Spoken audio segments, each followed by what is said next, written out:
selanjutnya kita akan bahas ini.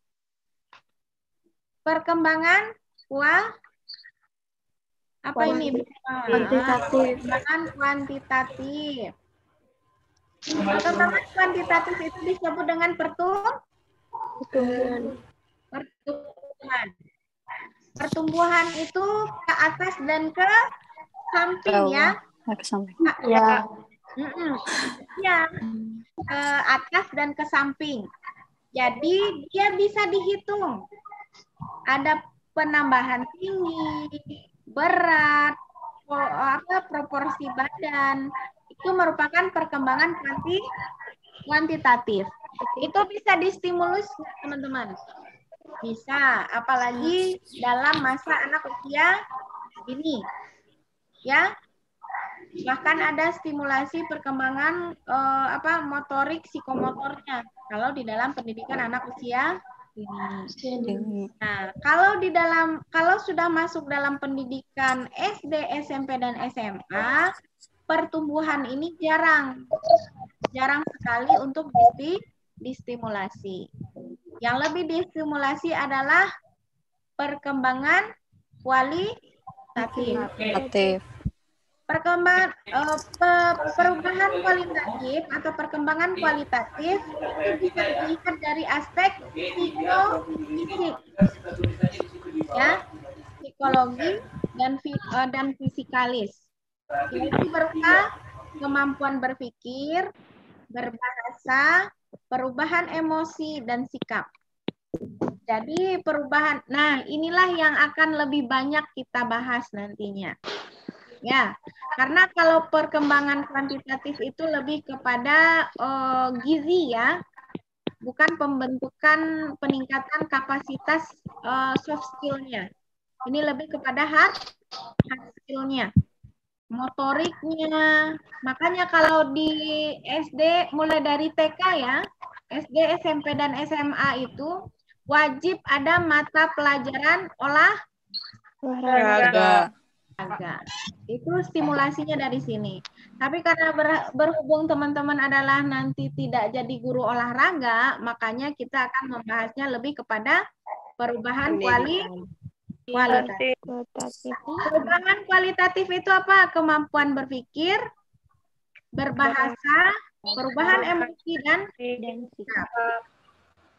Nah, terkait dengan hal ini, kan tidak semuanya jadi guru ya nanti.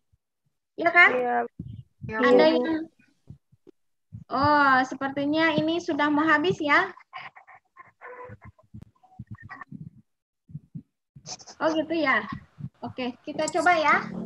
Kita coba. Kalau enggak berarti diulang lagi bikinnya nanti ya, diperbaharui linknya. Ada di sini yang bercita-cita pengen punya pengen menjadi seorang trainer. Nah, kalau trainer, mereka tidak hanya berpikir tentang ini saja.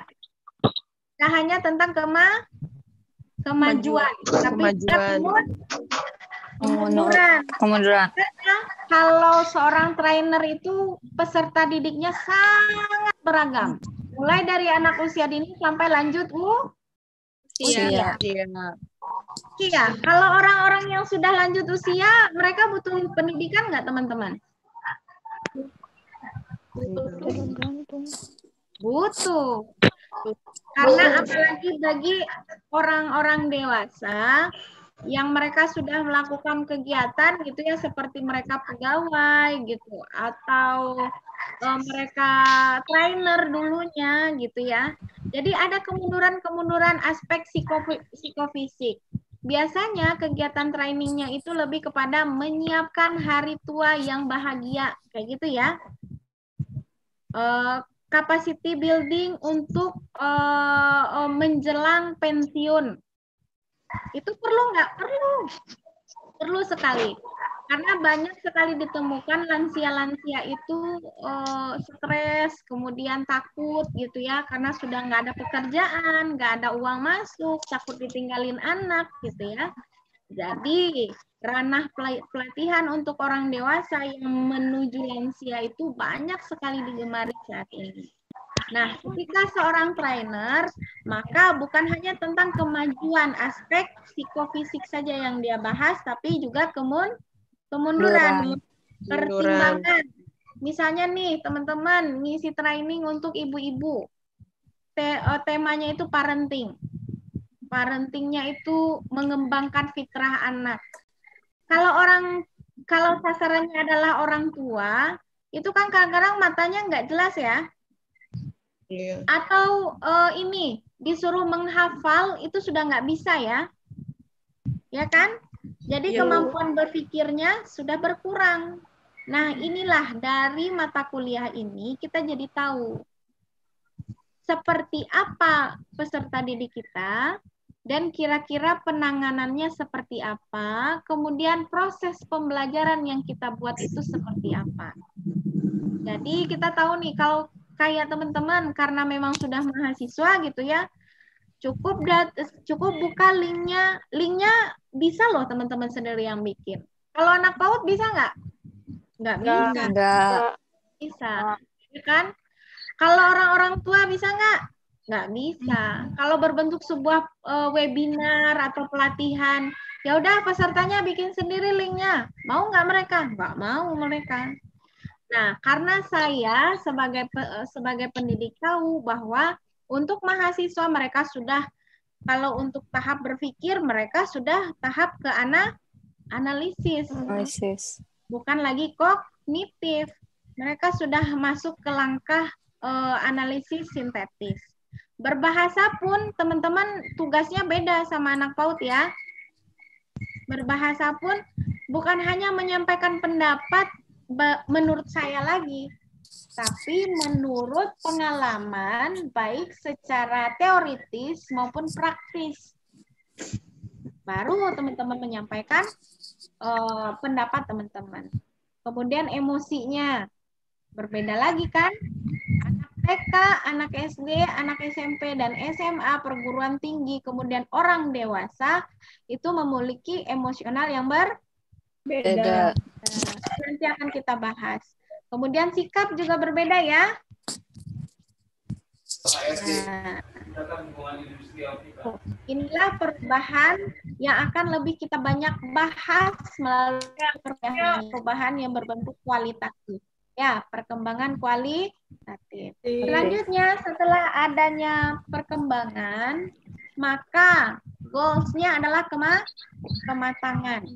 Kematangan berpikir, kematangan berbahasa. Kalau sekarang itu di abad 21 itu kematangan berbahasa itu komunikasi ya teman-teman. Berpikir kritis, apa? Skill yang harus dimiliki oleh insan di abad 21 teman-teman. Saya pengen tahu nih, apakah teman-teman tahu skill yang harus, bukan skill ya, tapi skill. Skill, bukan skill. Apa skill yang harus dimiliki oleh manusia di abad 21? Teknologi. Berpikir kritis. Berpikir kritis, kreatif. Nah, terus apa lagi? Mudah bergaul. Dengan mudah. Sosialisasi. Terus apa lagi? Produktif. Apa barusan? Yang ada fightingnya siapa barusan ngomong? Apa? Enggak tahu. Siapa? Hah? Ayo, siapa ngaku? Ayo ngaku. Apa tadi? Ngomong apa? Fight. Gak ada yang ngaku ini, Bu. Oke. Jadi dari yang teman-teman sampaikan tadi, yang pertama harus memiliki pemikiran yang kritis ya. Jadi nggak hanya nerima saja, tapi mampu menganalisis dan mensintetis. Kemudian komunikatif.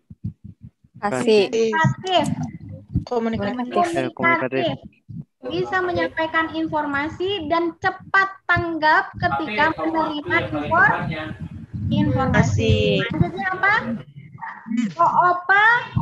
Kooperatif. Kooperatif. Bisa bekerja sama dan juga partisipatif. Minimal 3 itu deh ya. Kemudian inovatif di dalam teknologi dan kesehatan hidup yang ada. Jadi minimal 4 itu yang harus teman-teman miliki ketika menjadi insan di abad 21. Nah, kematangan 4 aspek tadi akan terjadi melalui dinamika perkembangan yang diperoleh melalui pendidikan. Kematangan itu akan terjadi apabila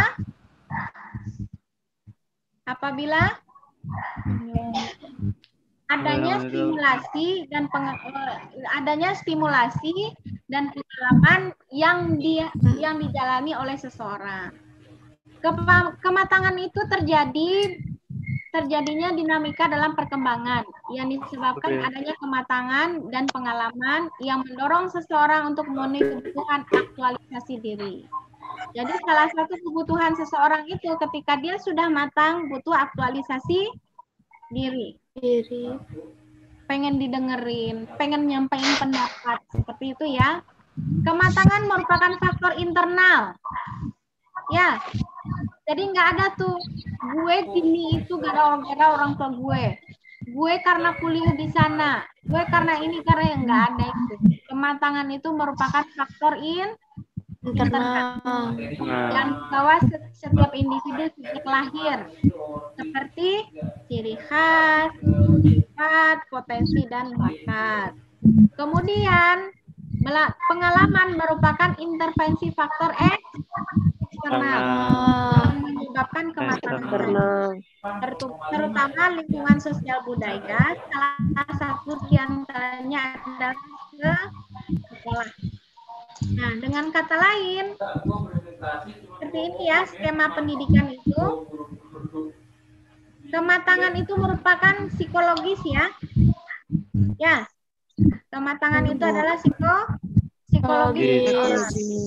Jika kematangannya sehat secara psikologis, kemudian didukung oleh pendidik yang kompeten, plus lingkungan yang memadai, maka pembelajarannya efektif. Selanjutnya, psikologis terganggu, pendidik tidak kompeten, lingkungan tidak memadai, maka pembelajarannya kurang baik. Jadi mereka akan saling berhubungan satu sama lain. Jadi nggak ada itu yang namanya peserta didik ujuk-ujuk pinter gitu ya, terus diklaim, oh ini peserta didik saya gitu ya. Bisa dilihat dulu pendidiknya siapa. Apakah sendiri pendidiknya? Tidak. Ada formal, non formal dan informal. Non formal dan informal. Ya, ada sekolahnya, ada masyarakat yang mendidiknya, kemudian ada keluarga. Inilah yang dinamakan pendidik. Nah, ini lingkungan yang membentuknya. Jadi dengan adanya peran dua ini menghasilkan peserta didik yang seperti kamu itu udah dibuka belum ya, Mas Joko? Selanjutnya, dalam proses kematangan ada proses belajar. Belajar merupakan proses usaha yang dilakukan individu untuk memperoleh perubahan perilaku yang relatif. Yang relatif ya, dalam aspek kognitif, afektif, maupun psikomotorik yang diperoleh melalui interaksi individu dengan lingkungannya. Nah, konsep belajar di abad 21 itu ini ya, belajar sepanjang hayat. Pilarnya ada 4. Jadi nggak pernah berhenti belajarnya. Mulai dari usia dini sampai lanjut usia. Nah, 4 pilarnya selain 3 aspek berkembang kognitif, afektif, dan psikomotor, dalam setiap afektif dan psikomotor itu ada pilar pendidikannya. Yang pertama learning to know, tahu ya, learning to do, learning to be, dan learning to live together. Learning to know apa? Cukup tahu saja. Oh, buku itu apa sih? Oh, mendidik itu apa sih? Mendidik itu adalah proses. Kalau menurut teman-teman, apa itu mendidik? Apa yang membedakan antara mendidik dan mengajar? Mendidik itu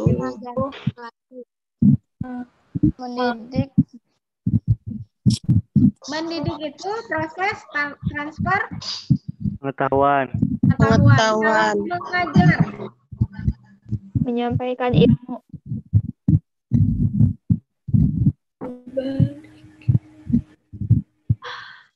ada pendapat lain nggak? Mengajar dan mendidik. Kebalik nggak itu? Kebalik. Kebalik, Bu. Pak, sekarang diperhatiin tadi formula yang Ya, tadi. coba pendapat yang lain. Mendidik lebih ke inti. Kalau mendidik lebih membina siswanya, kalau mengajar memberikan pengetahuan dan informasi kepada siswanya. Udah pinter-pinter ya. Jadi kalau mendidik itu adalah transformasi ilmu. Jadi bukan hanya memberikan informasi, tapi menanamkan nilai-nilai yang ada dari keilmuan tersebut. Itu mendidik. Kalau mengajar itu hanya transfer knowledge aja ya, hanya mentransfer keilmuan saja. Mau pintar, mau berakhlak, mau ngerti, mau kagak, itu bodo amat. Nah, itu adalah mengajar.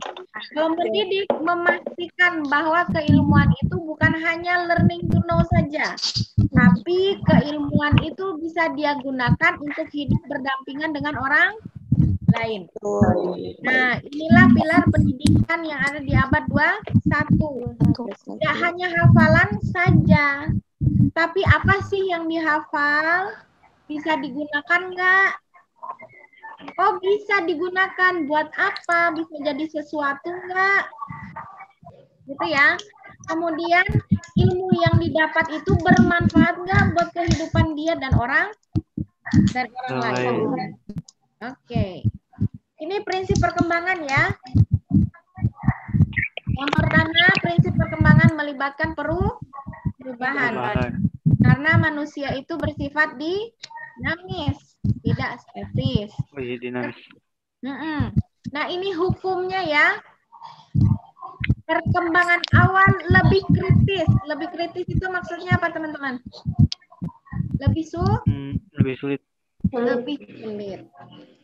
Dari anak-anak mau bisa membaca itu lebih sulit atau mudah banget? Sulit. Teman-teman dulu pas baru awal-awal masuk jadi mahasiswa, proses adaptasinya sulit apa gampang? Sulit. Nanti setelah teman-teman jadi mahasiswa, masuk ke dunia kerja, masuk ke dalam masyarakat, itu perkembangannya juga akan lebih kritis lagi dan lebih kritis lagi. Perkembangan merupakan hasil proses kematangan dan belajar. Ini diperoleh melalui pengalaman seperti yang sudah kita bahas tadi. Perkembangan mengikuti pola tertentu dan dapat diramalkan. Makanya sekarang itu ada kurikulum untuk anak PAUD seperti apa. Anak PAUD-nya juga beda-beda, ya kan? Anak PAUD yang sudah bisa hafiz di usia 6 tahun, bisa nggak dibikin settingan perkembangannya? Bisa. Bisa didefinisikan. Bisa disesuaikan dengan kebutuhan belajarnya. Oh, kalau mau menjadikan seorang arsitek, bisa nggak dibikin polanya, perkembangannya? Bisa ya? Oh, mau menjadikan seorang guru, bisa nggak dibikin atau diramalkan bagaimana perkembangannya? Bisa ya? Jadi kita menentukan simulasi apa untuk menghasilkan manusia yang seperti apa. Selanjutnya, pola perkembangan memiliki karakteristik tertentu. Berbeda antara anak 0 sampai 6 bulan, 1 tahun sampai 6 tahun. Kemudian ada namanya balita ya. Balita, anak-anak, remaja, dewasa, kemudian lansia. ini mereka memiliki karakteristik tertentu. Jadi nggak bisa disamakan atau di mix ya. Ya udah nggak apa-apa deh di mix aja gitu, nggak bisa, dia nggak bisa di jus ini ya, nggak bisa di blender ya. Kemudian setiap periode perkembangan memiliki karakteristik khusus. Terdapat harapan sosial. Nah, saya mau nanya nih ke teman-teman, harapan sosial dari perkembangan itu apa sih teman-teman? Oke, itu masih abstrak ya. Yang konkretnya, harapan dari orang tua teman-teman nguliahin teman-teman apa? Pikirkan Berpikir ini ya, kritis. pikiran orang tua ya, bukan pikiran mahasiswa. Harapan sosial dari orang tua ketika menguliakan teman-teman. Bisa agar bisa menjadi orang sukses. Ya, masa depan. Nah, itu ya. Jadi ada harapan sosial. Kalau yang paling gampang itu teman-teman ngelihat gini loh. Misalnya di tetangga itu ada 2 balita. Sama lahirnya, yang satu laki-laki, yang satu perempuan. Terus ibu yang satu mengatakan, anak aku udah bisa lari loh. Anak kamu udah bisa apa? Kok nggak bisa ya, padahal anak saya bisa. Nah, itu harapan sosial. Jadi masyarakat itu memiliki harapan-harapan tertentu, baik itu kepada anak-anak, baik itu kepada remaja, baik kepada orang dewasa yang nanti dihubungkan di dunia kerja. Kemudian setiap perkembangan mengandung bahaya, potensial, dan resiko. Nah, ini ada yang bisa bantu saya ngejelasin nggak maksudnya apa nih? Setiap perkembangan mengandung bahaya, potensial, atau resiko. Mengikuti zaman. Hah? Zaman.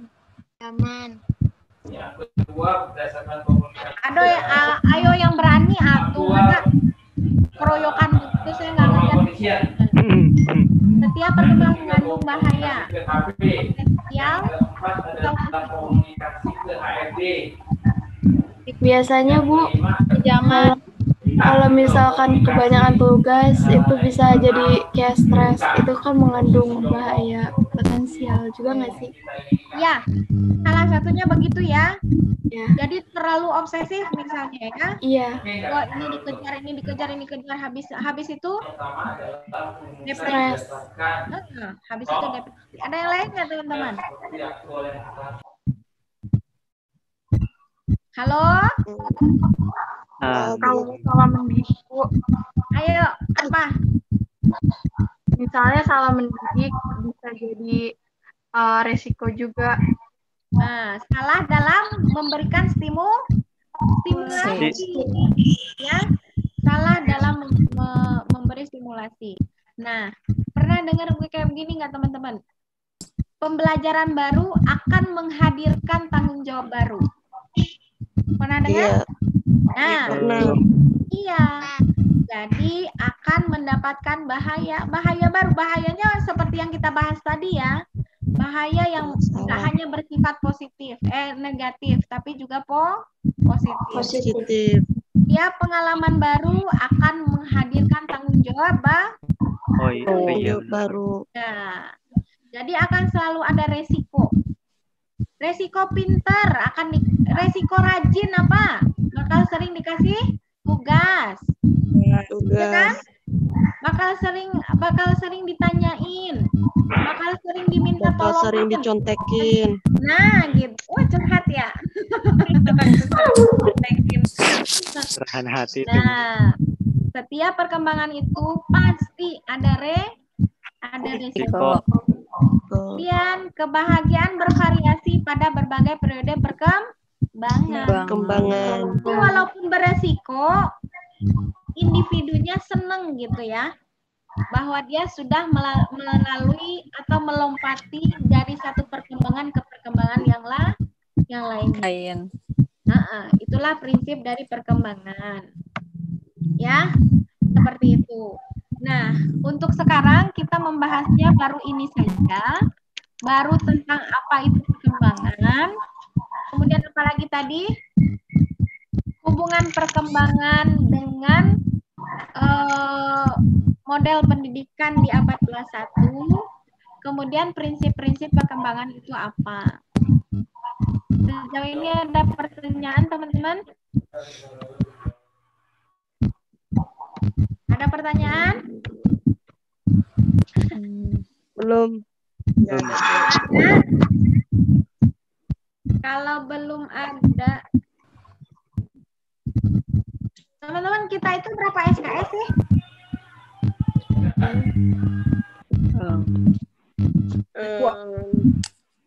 Dua ya? Dua. Nggak salah. Komtinya siapa komti? Alwan, Bu. Alwan. Oh, Alwannya mana? Slide pertama, ya. Nggak ada Kayaknya jaringan bisa kali, di sana Bu. jaringan, Bu. 2 SKS, Bu. Oh, 2 SKS ya. Iya. Oke, kalau tidak ada pertanyaan, saya rasa cukup ya pertemuan kita pada hari ini. Nanti saya akan membagi kelompoknya. Siapa yang bisa bantu ini? Bikinkan absen, nanti kirim ke saya ya. Iya, Bu. Absen yang hadir hari ini. Oke, Bu. Posisi kita ada. Ini ada 25 orang ya. Yaitu Presiden Martin, ya Presiden Martin kita kan itu. Ini yang saya screenshot. Sebentar ya. Saya screenshot Itu dulu. berdasarkan rumus tadi yang kita dapatnya total ini kalau nggak 25 sama ibu, Bu. 24 ya. Ikutnya kamu masukin lagi berikutnya. Ambilnya di sini aja nih. Formula berdasarkan komunikasi Nanti dengan B. ada yang bisa bantuin saya bikin ini enggak? Bikin absen pakai Google Form? Bang Holil, Bu. Ah, boleh Holil ya? Saya minta tolong ya. Jadi nanti direkap melalui Google Form aja, di-share aja. Nah, kalau untuk pertemuan selanjutnya saya minta tolong ke Holil 30 menit sebelum kita berakhir itu di-share Di-share absennya. Jadi yang nggak isi absen saya anggap nggak hadir. Begitu ya? Nah, di-share melalui chatnya Zoom aja, oke? Nah, begitu ya. Tidak ada pertanyaan ya? Cukup? Cukup, Bu. Apa? Ada pertanyaan terkait dengan tugas? Jauh ini, Bu. Kita bikin juga ya.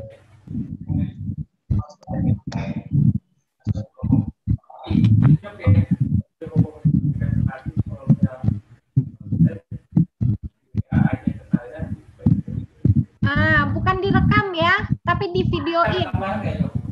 Bukan direkam. Jadi tugas pertama teman-teman adalah bikin makalah. Setelah bikin makalah, bikin PowerPoint-nya. Setelah bikin nanti saya share deh contoh videonya ya. Oke? Oke? Baik ya. Untuk komunikasi lebih lanjut, kita via WA grup WA aja ya. Nah, oke. Sorry ya, Dok ya. Kenapa? Baik. Terima kasih.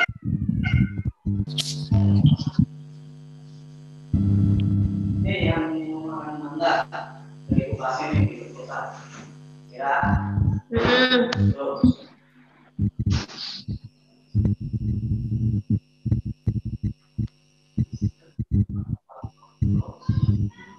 Ada gangguan sedikit. Ya, nggak apa-apa.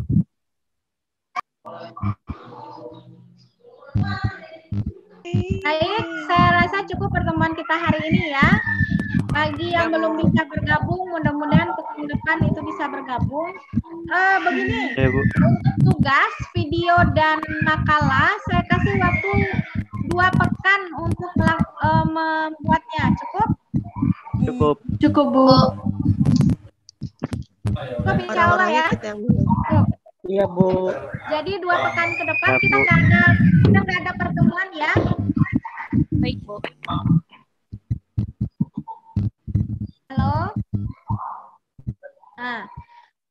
jawab.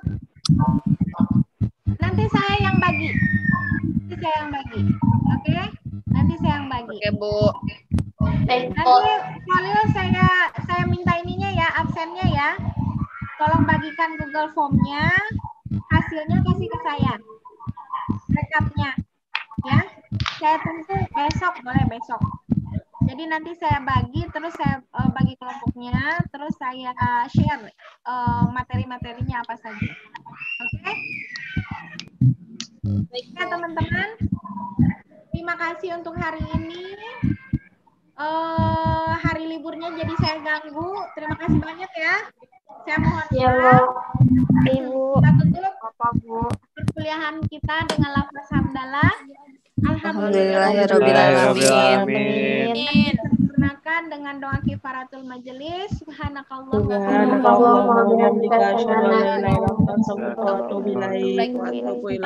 teman-teman. Assalamualaikum warahmatullahi wabarakatuh. Waalaikumsalam. Waalaikumsalam warahmatullahi wabarakatuh.